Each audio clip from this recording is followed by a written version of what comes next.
अमीना ने कहा, जुबैदा की कहानी आप उसके मुंह से सुन चुके, अब मैं अपनी कहानी आपके सम्मुख प्रस्तुत करती हूँ।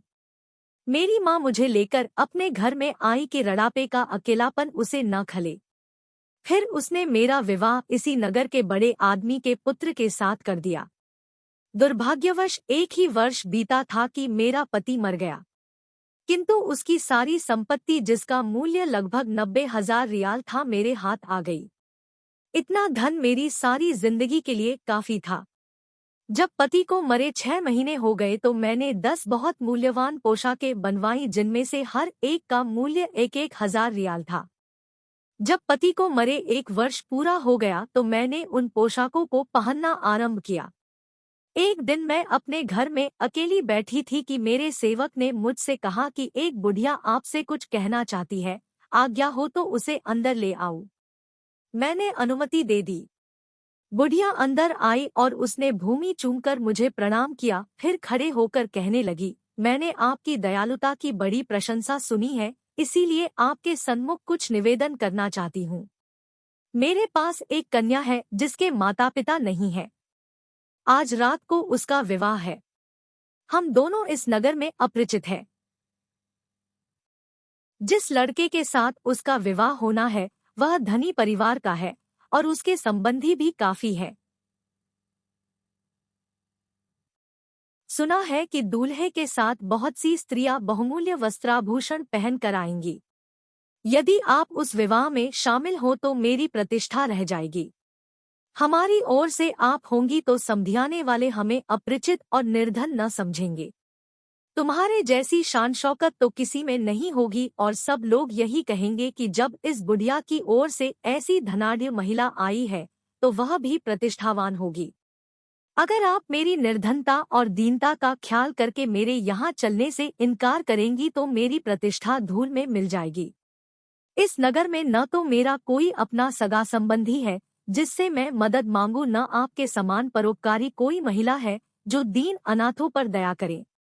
यह कहकर बुढ़िया रोने लगी। मैं उसके रोने से द्रवित हो गई। मैंने उसे दिलासा देकर कहा, अम्मा तुम फिक्र न करो, मैं तुम्हारी बेटी के विवाह में अवश्य सम्मिलित होंगी। तुम्हें खुद अब यहाँ आने की जरूरत नहीं है, तुम विवाह का प्रबंध करो। मुझे अपने मकान का पता बता दो, मैं स्वयं वहां पहुंच जाऊंगी। बुढ़िया यह सुनकर बहुत ही प्रसन्न हुई। उसने कहा, जैसे इस समय आपने मुझे प्रसन्नता दी है वैसे ही भगवान सदैव आपको प्रसन्न रखे। लेकिन आप मेरा मकान कहाँ ढूंढती फिरेंगी? मैं स्वयं शाम को यहाँ आकर आपको अपने घर ले जाऊंगी। यह कहकर बुढ़िया चली गई। मैंने तीसरे पहर से तैयारी की। एक बहुमूल्य जोड़ा कपड़ों का निकालकर पहना, बड़े बड़े मोतियों की माला पहनी तथा और भी बहुत से रत्नजटित आभूषण यथा बाजूबंद, करनफूल, अंगूठियां आदि पहने। इतने ही में शाम हो गई। बुढ़िया मुझे लेने को आ गई और मेरा हाथ चूम कर बोली कि दूल्हे के माता पिता तथा अन्य संबंधी मेरे घर आए हुए हैं। यहाँ के कई धनीमानी और प्रतिष्ठित व्यक्ति और उनकी स्त्रियां भी वर पक्ष की ओर से आए हैं। अब आप चलकर मेरे पक्ष की लाज रखिए। मैं बुढ़िया के साथ उसके घर की ओर चल दी और साथ में अपनी कई दासियों को भी अच्छे वस्त्राभूषण पहनाकर अपने साथ ले लिया। हम लोग चलते चलते एक चौड़ी और साफ गली में पहुंचे। वृद्धा ने हम लोगों को ले जाकर एक बड़े द्वार के सामने खड़ा कर दिया। दरवाजे के ऊपर एक तख्ती पर लकड़ी से तराशे हुए अक्षरों में लिखा था कि इस घर में सदैव प्रसन्नता का निवास है। वहां दिए भी जल रहे थे जिनके प्रकाश में मैंने यह इबारत पढ़ी। बुढ़िया ने ताली बजाकर दरवाजा खुलवाया और मुझे अंदर एक बड़े दालान में ले गई। अंदर एक अत्यंत रूपवती स्त्री ने मेरा स्वागत किया, मुझे गले लगाया और सम्मानपूर्वक एक कमरे में ले जाकर बिठाया। फिर मैंने देखा कि वहां पर एक रत्नजटित सिंहासन रखा है। उस सुंदरी ने मुझसे कहा कि तुम सोचती हो कि तुम किसी और का विवाह कराने आई हो, वास्तविकता यह है कि तुम्हें यहाँ तुम्हारे ही विवाह के लिए लाया गया है। मुझे यह सुनकर आश्चर्य हुआ, किंतु उस स्त्री ने मुझे और कुछ पूछने न दिया बल्कि इधर-उधर की बड़ी अच्छी बातें करने लगी और बात बात में मेरे प्रति सम्मान प्रकट करने लगी। कुछ देर में उसने कहा, बीबी, शादी की बात तो यह है कि मेरा एक जवान भाई है जो अत्यंत रूपवान है। उसने तुम्हारे रूप और गुणों की बड़ी प्रशंसा सुनी है और तुम पर मोहित हो गया है। वह तुमसे विवाह करने को अत्यंत लालित है। यदि तुम उसके साथ विवाह करने से इनकार करोगी तो उसे अति क्लेश होगा और उसका दिल टूट जाएगा। मैं ईश्वर की सौगंध खाकर कहती हूँ कि वह नौजवान हर प्रकार तुम्हारी संगति के योग्य है। तुम उस पर पूरा भरोसा रख सकती हो। वह बड़ा प्रसन्नचित्त आदमी है और तुम्हें हर तरह खुश रखेगा। वह स्त्री बहुत देर तक इसी प्रकार अपने भाई की बात करती रही और उसकी प्रशंसा के पुल बांधती रही। अंत में उसने मुझसे कहा कि तुम्हारी ओर से जरा सा भी इशारा हो तो मैं उस आदमी से तुम्हारे आने के बारे में कहूँ। यद्यपि पहले पति के मरने के बाद मेरी विवाह करने की तनिक भी इच्छा नहीं थी, तथापि उस स्त्री ने उस आदमी की इतनी प्रशंसा की थी कि इनकार करने की भी इच्छा बिल्कुल न हुई। मैं उसकी बात पर मुस्कराकर चुप हो रही। स्त्री मेरी मुस्कराहट और मौन से समझ गई कि मैं राजी हूँ। उसने ताली बजाई। इसके साथ ही पास के एक कमरे से एक अति रूपवान युवक बड़े तड़क भड़क कपड़े पहने हुए निकला। उसे देखकर मुझे अपने भाग्य पर बड़ी प्रसन्नता हुई कि ऐसा रूपवान पुरुष मेरा पति बनेगा। वह मेरे पास बैठा और मुझसे अत्यंत शिष्टता और बुद्धिमत्ता पूर्वक बातें करने लगा। उसकी जितनी प्रशंसा उसकी बहन ने की थी, मैंने उसे उससे अधिक पाया। उस सुंदरी ने जब मुझे भी राजी देखा तो दूसरी बार ताली बजाई, जिससे एक अन्य कमरे से एक काजी निकले और उनके साथ 4 अन्य मनुष्य। काजी ने शरीयत के अनुसार हम दोनों का विवाह करा दिया और 4 आदमियों की गवाही भी हो गई।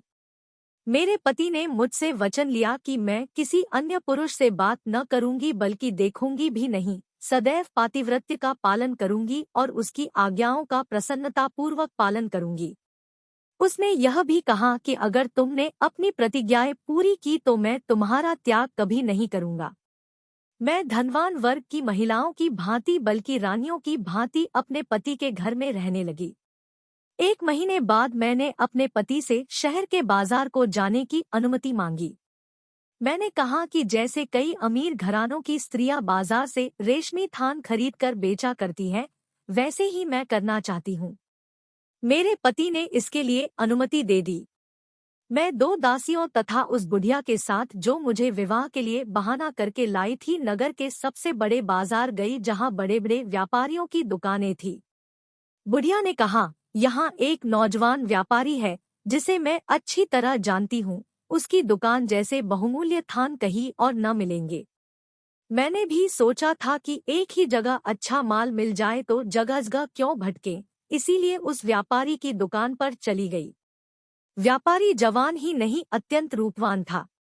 बुढ़िया ने मुझसे कहा कि यहाँ बहुत माल है, तुम व्यापारी से जो भी चाहो मांग लो। मैंने उससे कहा कि मैंने पति को वचन दिया है कि मैं परपुरुष से बात न करूंगी, इसलिए मैं तो इससे बात न करूंगी, तुम ही बात करो। अतएव उस व्यापारी ने बुढ़िया से पूछताछ कर कि मुझे क्या पसंद है, कई अच्छे अच्छे थान दिखाए। मैंने उनमें से एक थान पसंद किया और उसका दाम पूछवाया।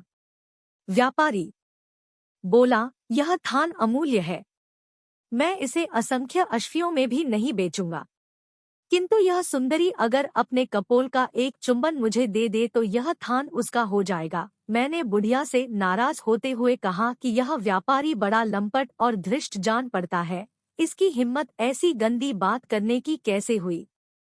किंतु बुढ़िया ने व्यापारी ही का पक्ष लिया और कहा, सुंदरी, इसमें कोई विशेष बात तो नहीं है। तुम्हारे पति ने तुम्हें परपुरुष को देखने और उससे बात करने ही को तो मना किया है, वह तुम न करो। तुम केवल एक चुंबन इसे चुपचाप दे दो, इसमें तो कोई कठिनाई तुम्हें नहीं होनी चाहिए। मैं ऐसी मूर्ख थी और थान मेरी नजर में ऐसा खुप गया था कि मैं इस बुरी बात के लिए तैयार हो गई।